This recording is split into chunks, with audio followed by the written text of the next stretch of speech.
सत्तरी तालुक्यांतल्या गोळावली गावात आनीक एक मेल्लो वाघ मेळिल्ल्यान बोवाळ जाला। रान अधिकारी म्हणटा ही खूब दुख्खाची गजाल आसा। ते ह्या बाबतीत वासपूस करता। फॉरेन्सिक तपास केल्या उपरांतूच कारण समजतलो। RDX गोवा खातीर सत्तरीच्यान निलेश परवार।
हमारा नेशनल एनिमल टाइगर ये इधर ये हुआ है, उसका डेथ हुआ है, उसका अभी पोस्टमार्टम भी किया है, लास्ट टाइम भी किया था। अभी इसके बारे में थोड़ा बोलिए।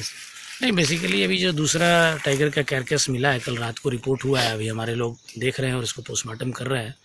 निश्चित रूप से बड़ा सैड इवेंट है और हम लोग जांच में लगे हुए हैं। तो ऐसा लग रहा है क्योंकि 2 मरे हैं तो इसका मतलब है कोई पॉइजनिंग है। तो इन्वेस्टिगेशन तो पूरे पोस्टमार्टम रिपोर्ट के बाद, उसकी फॉरेंसिक स्टडी के बाद ही कंफर्म होगा कि पॉइजन है कि नहीं है। तो हमारी इन्वेस्टिगेशन चल रही है और निश्चित रूप से बहुत दुखद विषय है। अरे गणेश, इसके बारे में पुलिस कंप्लेन वगैरह किया है सर? क्या पुलिस को भी हमने हेल्प लिया है, पुलिस को भी कंप्लेन किया हुआ है। तो और भी पुलिस की जो है, पुलिस के लोग भी कल आए थे इस एरिया में, स्निफर डॉग भी लगाए गए हैं। तो सभी पुलिस से भी हेल्प लिया जा रहा है। और भी अभी तक भी कॉम्बिंग कॉम्बिंग चल रहा है, अभी भी चल रहा है, कॉम्बिंग चल रहा है। Thank you sir.